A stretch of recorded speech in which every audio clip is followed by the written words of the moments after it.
Bento foi transportado ao passado quando era casado com Maura, uma mulher tranquila, modesta e carinhosa. Maura foi seu primeiro amor e sua primeira esposa, e juntos eram sumamente felizes. No entanto, suas vidas mudaram drasticamente quando Lua cruzou seu caminho e Maura morreu em um terrível acidente. Bento ficou indefeso e só pôde chorar abraçando o caixão, pedindo perdão a Maura. Mesmo nos dias sombrios de desesperança, ele não tinha ideia do que realmente havia perdido. Desde a partida de Maura, nunca mais encontrou a felicidade. Nem mesmo quando Lua deu à luz seu filho, ele se sentia como um estranho em sua nova família e frequentemente se perguntava onde as coisas haviam dado errado. Provavelmente foi o dia em que Lua se apresentou na empresa para a qual trabalhava.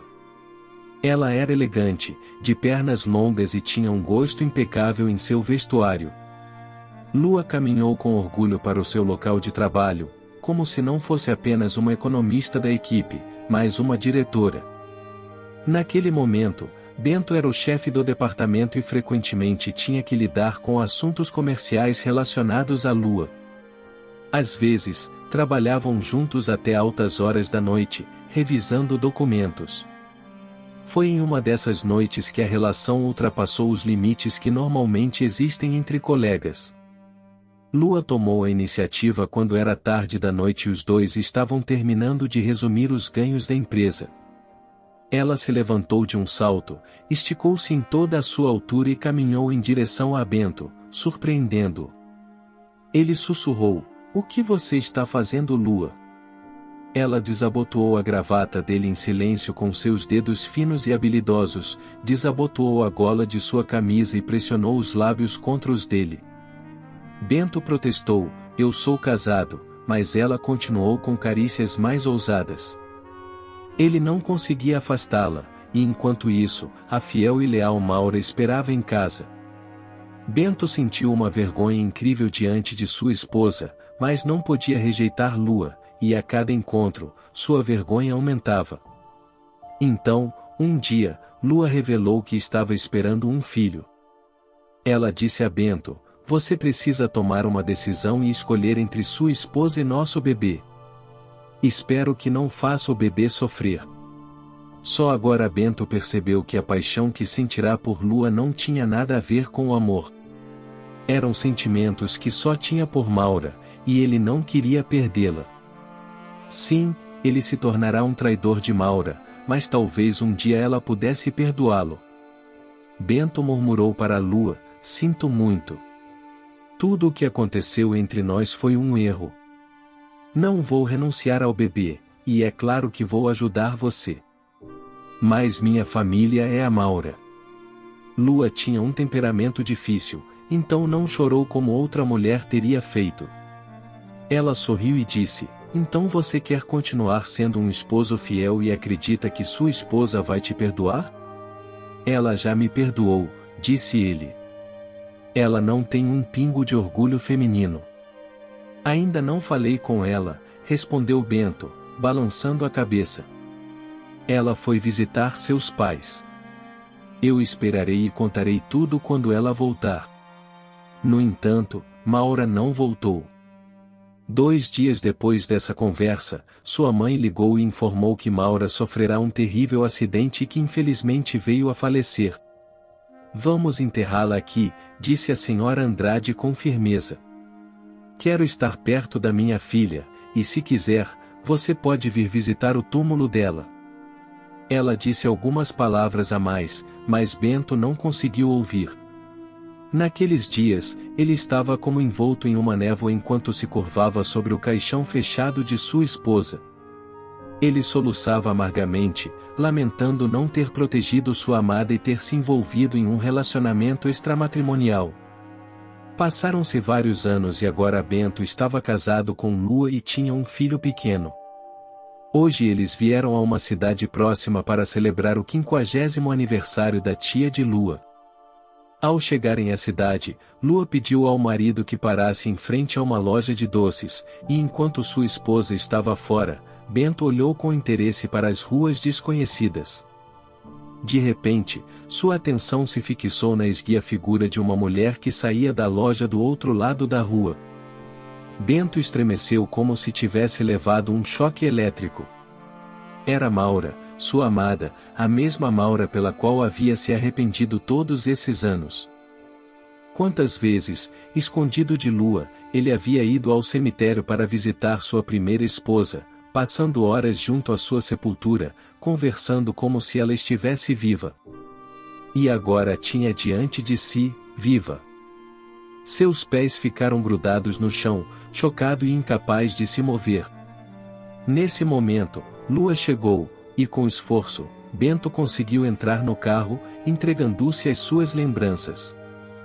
Quando chegaram ao local, toda a família de Lua se sentou à mesa, mas Bento disse que não estava se sentindo bem e foi para um quarto descansar sozinho.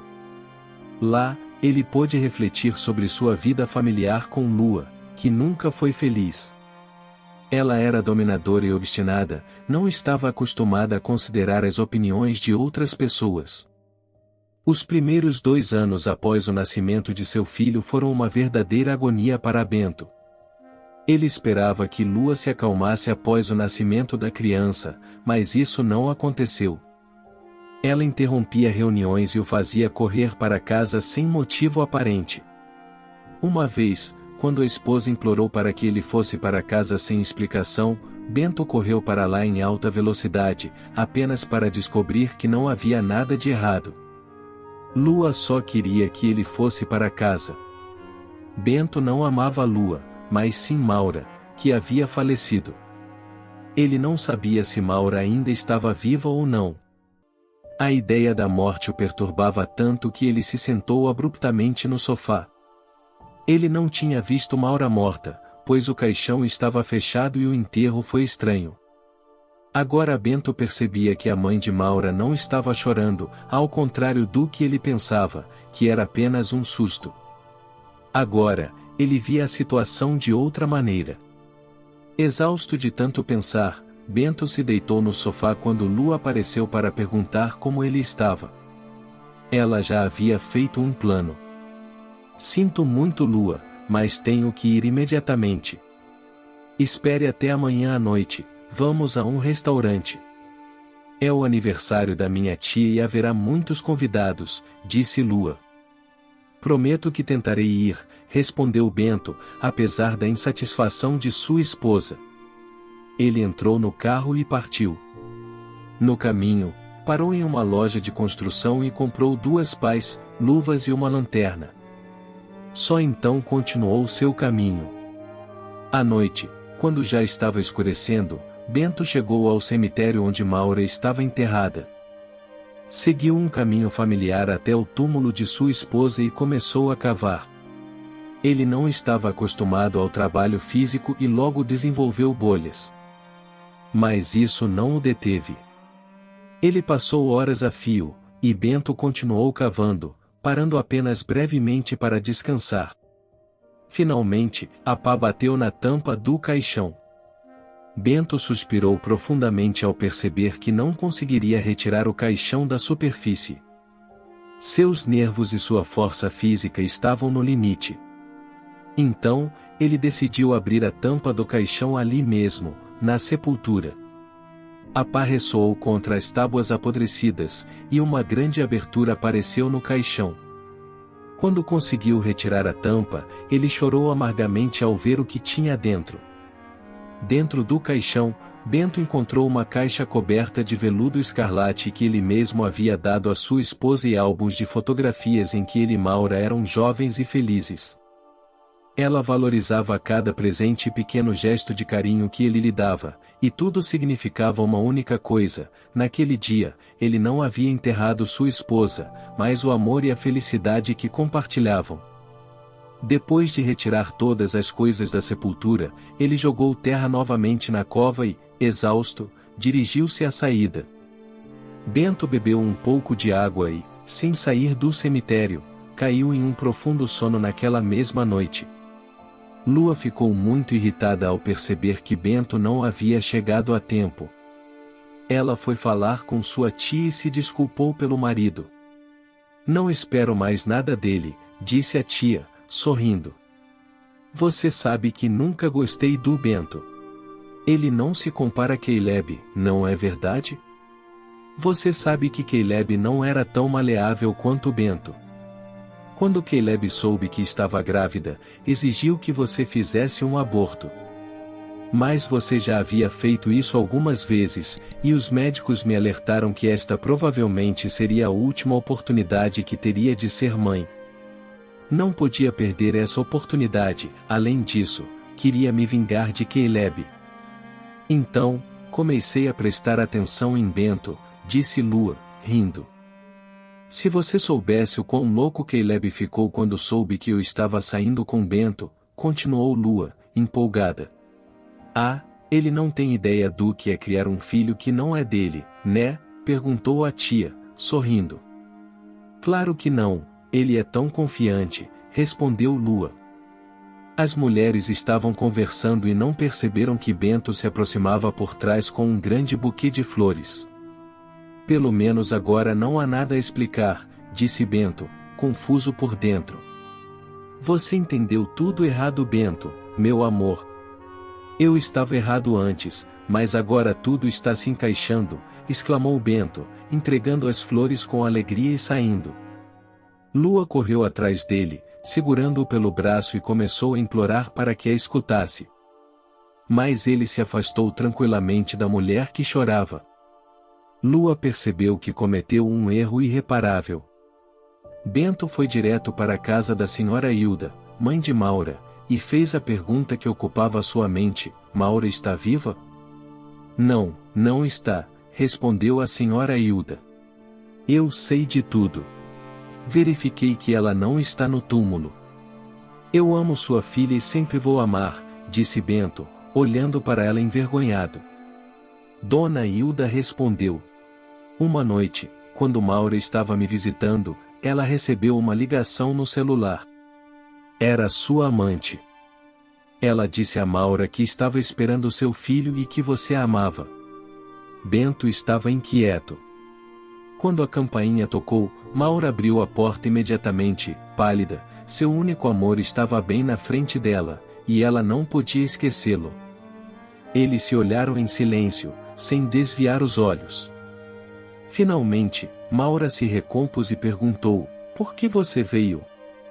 Para dizer que te amo, e sempre amei. Cometi um erro terrível uma vez, e nunca me perdoarei por isso. Maura, eu rezo todos os dias para que me perdoe. Por favor, vá embora. Não acredito em você. Você matou nosso amor, e eu o enterrei. Veja o que tenho aqui. Esta é a prova de que nosso amor não pode ser enterrado, disse Bento, mostrando os álbuns de fotos e a caixa escarlate que ele havia enterrado. Por favor, Bento, vá embora. Não vou arruinar sua família. Você tem um filho, não importa que tenha me enganado. Ele não é meu filho. Mas isso não muda nada. Então, por favor, vá embora, disse Maura amargamente, fechando a porta. No entanto, Bento não se afastou.